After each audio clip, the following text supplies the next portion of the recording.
we talk about not like us. We had a little controversy this past week, guys.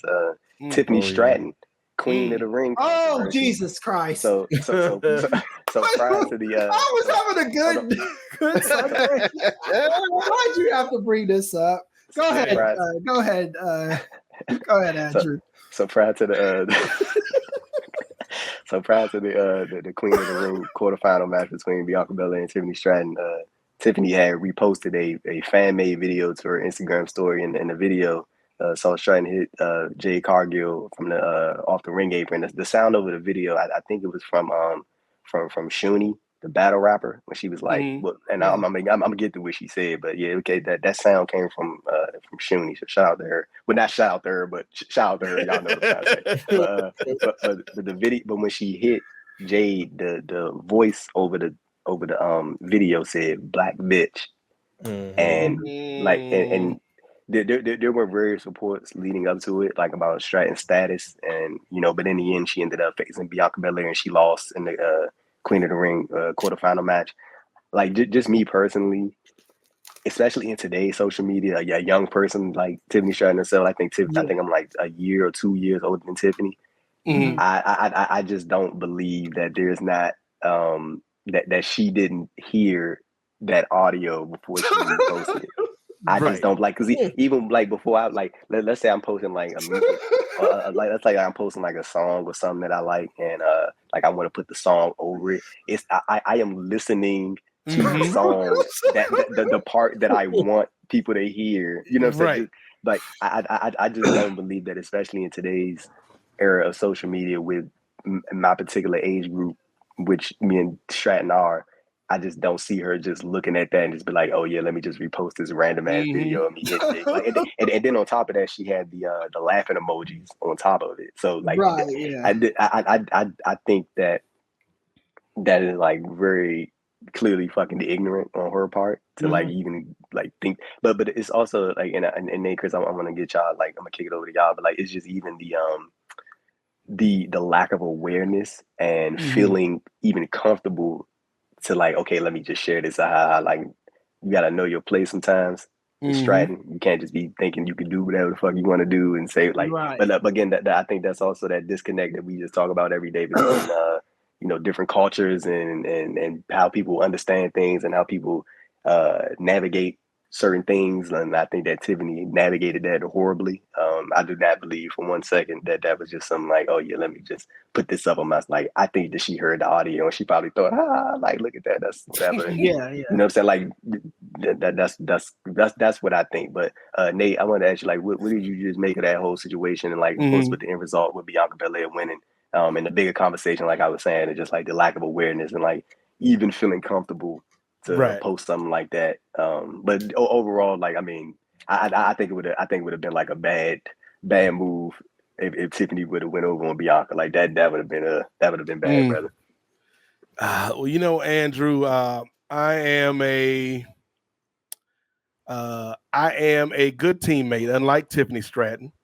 So what I'm gonna do is I'm gonna circle back to me. I'm gonna pass the rock to Chris, because I know this brother is ready. He in the corner. He lined up for a 3-point shot. I'm gonna pass the rock to the good professor. Chris, thoughts on young Miss Stratton's lapse in judgment, shall we say?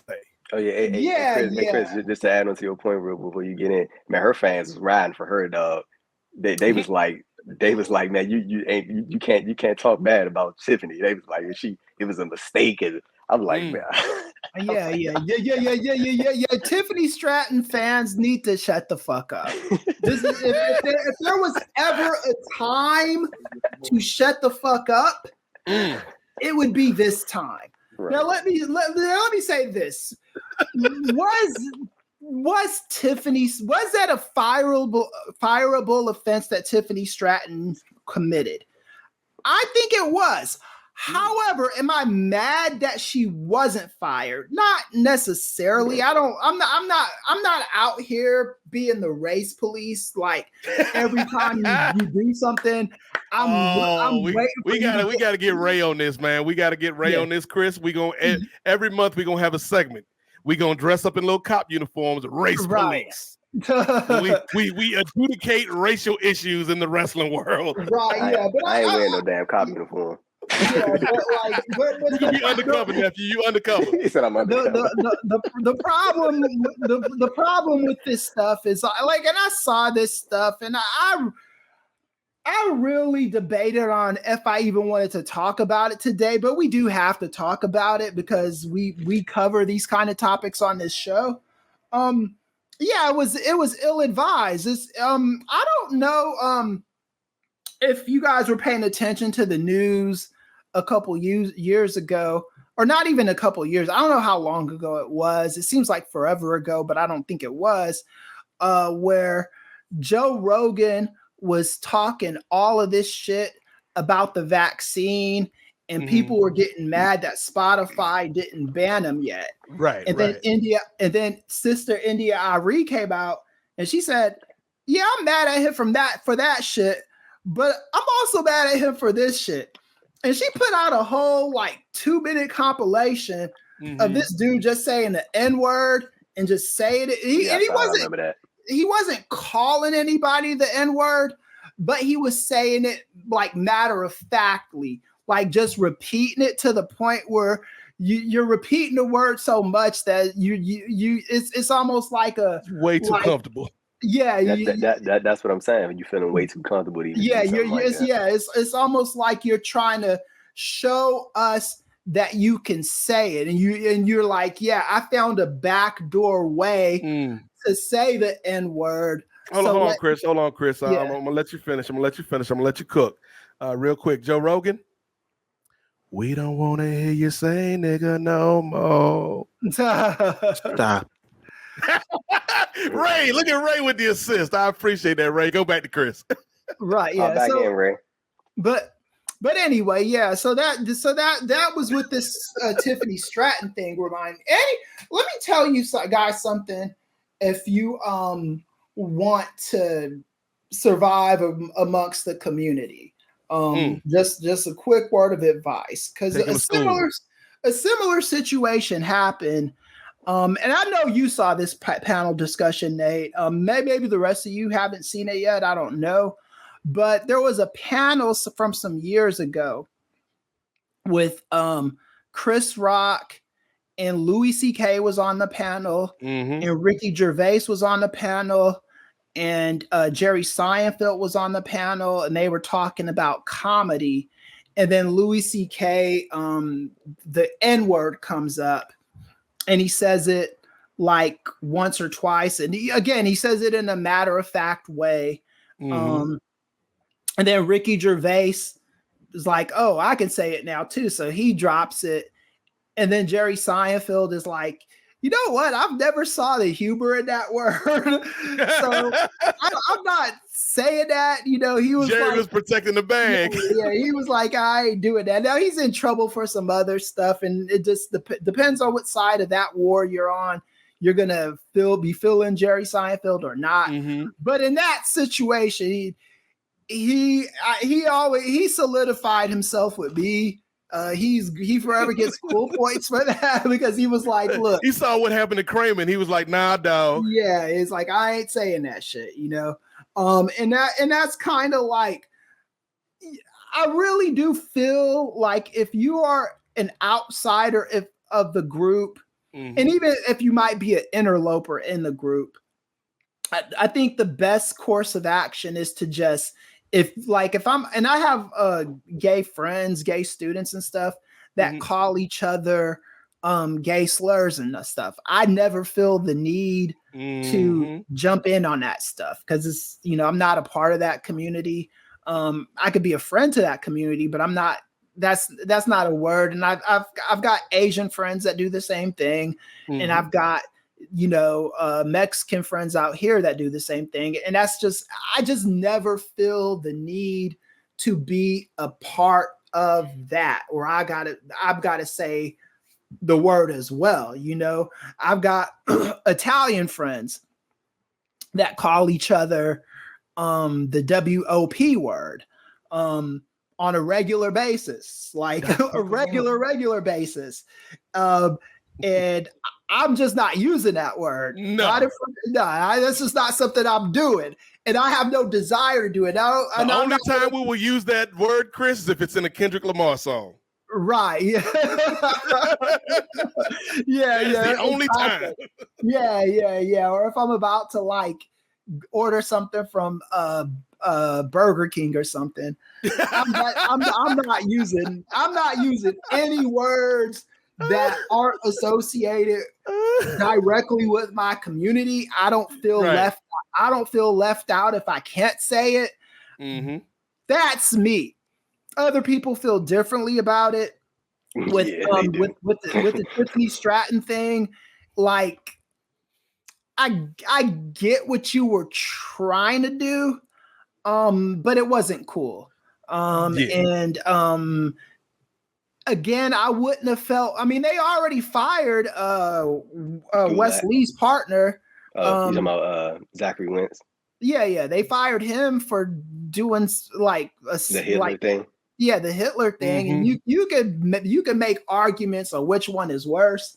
I'm a part of the Black community, I don't like that shit. Yeah, I was about to say, Chris, I also think that also depends on like where you are in the company. Yeah. Like if you're someone who they view as like, okay, we don't really have like any like long-term person plan of this person, we can just like let them go. But like in terms of the Tiffany Stratton, you can tell that they clearly are like very right. It's a meritocracy. Yeah. So she's gonna be able to just get like a slap on the wrist and just be like a stern talking to, if you will, and be like, hey, you gotta learn X, Y, and Z versus like if somebody that's on a lower tier, they like be like, hey, we gotta get like a good like, and it's crazy because I remember when we was talking about that we had talked about that last month, and we was like, what do we think is going to happen to Gulak? And I was like, they probably going to induct an investigation, and they did induct an investigation on Gulak, and then they ended up, Paul Levesque had to, put his, foot in his damn mouth during that press conference when he was like, he got all offended and shit. But yeah, they let his contract expire. They let his contract. That's what he said. They let his contract expire. So, and again, that's my point about like somebody like a Drew Gulak who's expendable. They don't really need Drew Gulak, and I don't think they need, and I don't think any company needs anybody. But when you there are certain people that are on higher specs of the totem pole, and Tiffany Stratton is like way up higher, especially because she's younger, and then she's been in that WWE system. Like that's the only place she's ever wrestled. Yeah. So like that's they have more. You'll have. I'll say it like this: you'll have more tolerance for people who can do something. Not everybody, but most people, they'll have more tolerance for people who can do something for them in the long game versus somebody who can't do something for them. And Drew Gulak is somebody that I don't think nobody like. They looked at him and was like, do we like really need Drew Gulak? No, but like versus Stratton, it's like they got tired of writing that crap and were probably looking for a way. How do we fix this stupid storyline? And Drew Gulak did that, and they probably gave the company a gift because it was stupid anyway. And Drew Gulak is part of it is he probably should be not allowed to come back, and the other part of it is he's probably collateral damage. I think in terms of like him like going and like releasing his statement on the side, I'm like. Well, I remember when I saw that, I was like, brother, I was like, you're done. Yeah. You're done. Because like, I mean, and I'm looking at it and I'm just like, you're dead. I remember we even talked about it. It was just like, oh, good one, Ray. It was like, what do you, like, especially in the workplace, like I remember we dove into this, like, and we got into like a 30-minute discussion about it. It's like, just stop touching people, bro. How about that? I know, right? Bumps, just like why? Like what are we doing right now? Just look, fist bump, elbow touch. I don't even like touch people with my hands. Yeah, like I be at work sometimes, and people will be like giving extra long hugs to like people. like I don't need any of that shit in my life, man. You know? Hey, Chris, you're a good head now. What's up? Yeah, for real, man. Yeah. Like if I know you, whatever, and you want to give me a hug or whatever, that's cool. Like Stephanie Chase, when I saw her at the post wrestling day, She gave me a hug. That was That's cool. good people. She good But people. That's yeah, good. but yeah, I don't need to be like, and I let you come in for the hug. One of them give me a hug, niggas. Yeah, I'm definitely not that. With my hug at. Yeah. I ain't trying to pop free fills and shit. You like come up that. and try to hug Chris. He's like, "You're cheesing, fam." Yeah, I don't. I'm not touching your drawstrings or nothing like that. That's just not something I need to do. No, I don't need to have those kind of jokes with you. Especially if I don't know you like that, you know? Right. So I'll use that as a jumping point. Chris only let Jay do the long hugs. Chris was savoring every moment of that hug. Hey, bro, I forgot all about that joke. Oh my goodness, I forgot all about that. But cocoa butter and sunshine. But Nate, what did you think about the whole Tiffany Stratton situation? And Ray, I wanted to get your thoughts after Nate as well. So to Chris's point, I'm gonna use that as a jump off when he talked about physical contact. Like the level of acceptance varies on how much I know you. Mm-hmm. And so when you go to Tiffany and Jade, it's like you don't even know this lady, dog. Mm-hmm. You don't even know Jade like that. So like, first of all, even if this was somebody you came up with in the PC and y'all girls like that, you or somebody on your team should have vetted this and be like, you know what, this is cool. Like I could probably send this to Jade if I know Jade, and she might get a little chuckle, a little tee-hee, a little kiki. But I ain't gonna put this out for the world. And I think a lot of times, Andrew, people will give grace to youth in situations like that.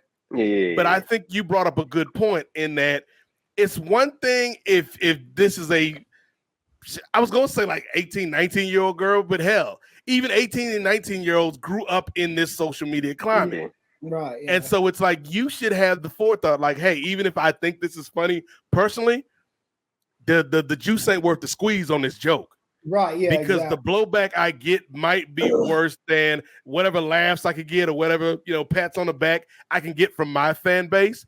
It's like, and you could have done the same exact thing, just picking a different song or a different part of the song.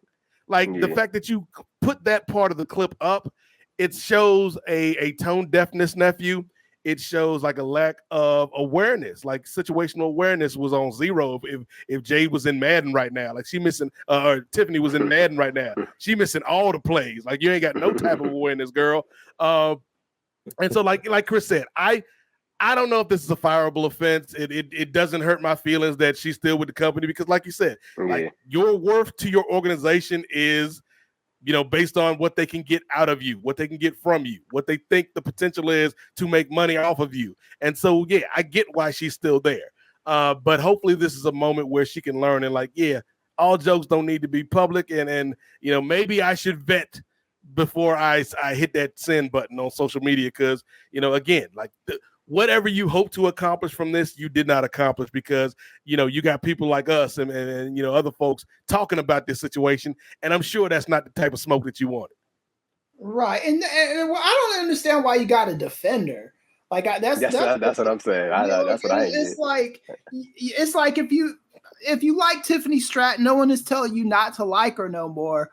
But why do you have to defend this incident? Because that's how they feel. Yeah, especially if you don't take you don't speak on. But Chris, she's got freedom of speech. Chris, come on, brother. But Chris, I also think that like in terms of the people that like go out of their way to defend her, I also think but defend this specific instance. I think it's because they somewhat feel like they are those people in the comments be like, well, if you can say it, why can't I say it? Because brother, you see this right here? Yeah. This? Because that's why I can say it. Here's the example I always give, guys. Here's the example I always give. Doesn't matter how close you are to a person. If Eminem, if Marshall Maxwell Mathers, universally recognized as one of the greats in hip hop, fully immersed in hip hop culture, if this brother never spoke the N-word on a public track in his life, if that dude don't get the pass, what makes you, Tiffany Stratton, even though this is not what she said, but what makes you think you can even play in that type of area? Yeah. Right. What you thinking, Ray? I'm kind of in agreement with all y'all. I think and Ray said she I has see what she has a right to say it. I agree with her. no It's no Tiffany time, guys. I agree with y'all. Ray Stratton. No. What Ray said, "Don't tell no lies about me, and I won't tell no truths about you." No, I agree with what y'all saying as far as it's something stupid. She shouldn't have put it out there. It should have been vetted. But on the same token, I see Mr. Quake in here who just joined us. While some of the points I don't necessarily agree with, I do agree with this particular point where he says that Tiff is still young. She's still like early 20s. But we've seen again, you mentioned Zachary Wentz. Like he was pretty young, and he said he did some stupid stuff on video. And that's the thing, Ray. Like if this were the first era of social media, I could give her that pass. But it's like we done seen so many people lose a bag over a tweet. Over a tweet. We just seen so many people get canceled, quote unquote. We just seen so many people lose their position off of a tweet. So if there are examples, Tiffany Stratton is like, I know, again, this might have been something funny. Like Kiki is funny. Maybe I send this in the locker room, whatever. But to put this on social media, now you in the public space. And so while I feel what you're saying, Mr. Quake, it's kids are smarter, and she ain't even a kid. Right. She a grown ass woman. But young people are smarter than we give them credit for. And she like 15 years old or something. That's a grown woman.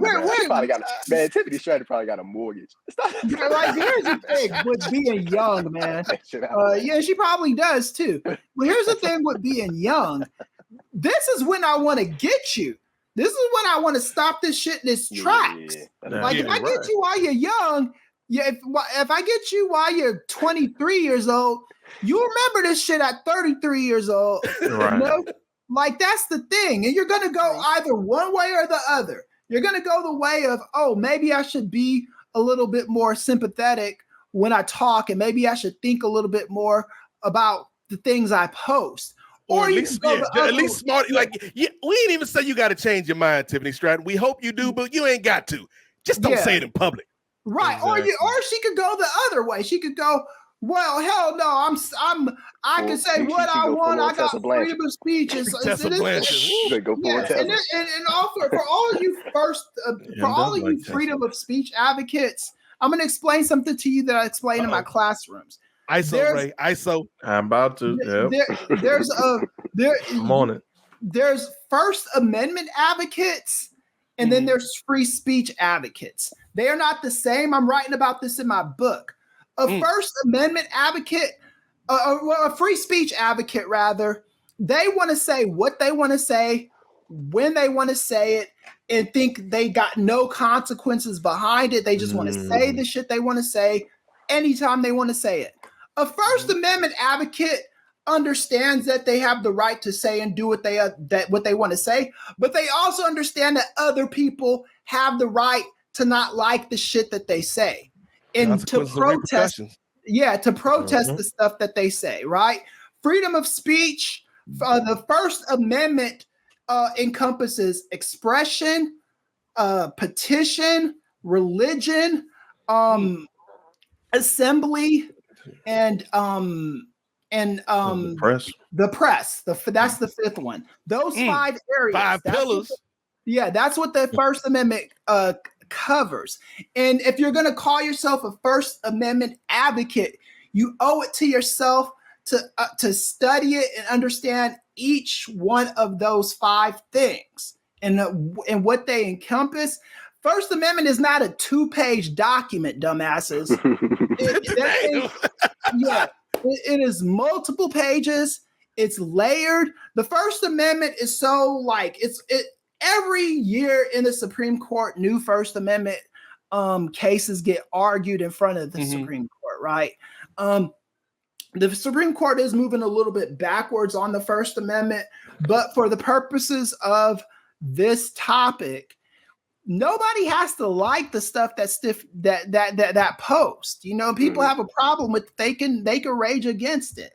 again, I'm not necessarily saying she should get fired. I wouldn't feel sorry for her if she got fired, because this would be a learning opportunity. But I'm glad that they're keeping her around. And the problem with them keeping her around, though, is I don't know if anyone said to her, yeah, don't post shit like that. Yeah. I'm sure Jade said something like, hey. Yeah. I'm hoping the black wrestlers, at least the black wrestlers in that company, be like, look, Tiffany, we cool, you my girl, but we can't be doing this. Yeah, we can't. She probably got a supportive text from Hogan after. Give him like a little pat on the back. Everybody's a little racist, sister. I hope one young lady who did say the black B, but only if she's messing with a black belt. I hope she told her who told you it was open mic night, Tiff. Yeah, for real. But like when I look at that overall situation, it's like I mean it's a learning experience. You know what I'm saying? What would Cody do? Do you think Cody Rhodes is around his in-laws just posting shit like that? Yeah, but you know what I'm saying? Yeah, doing crap. And again, this was just a repeat what Nate was saying. It's like, dude, we live in an era of social media, dog. Like, there's no way people read their tweets before they send them. People read they posts on Instagram before they post them, and it's like, it's no way that you don't. But I mean, maybe Tiffany just don't have that type of awareness. So I guess you could say that, but hopefully this is like how Chris said and how Nate said and how you said too, is raised that it's a learning experience. We don't have this instance again, because if we do have this instance again, I think we all know where this track stands when it comes to us. But yeah, hopefully. So what Andrew was saying, Tiffany Stratton, we'll spare you this time. That's random acts of kindness. We're gonna let it go. But y'all see them popping like hell off of this episode, all these drops. Like to quote Spider-Man off of Family Guy, Tiffany Stratton, everybody gets one. This is your one. This is your one. It's been used. Don't do it again.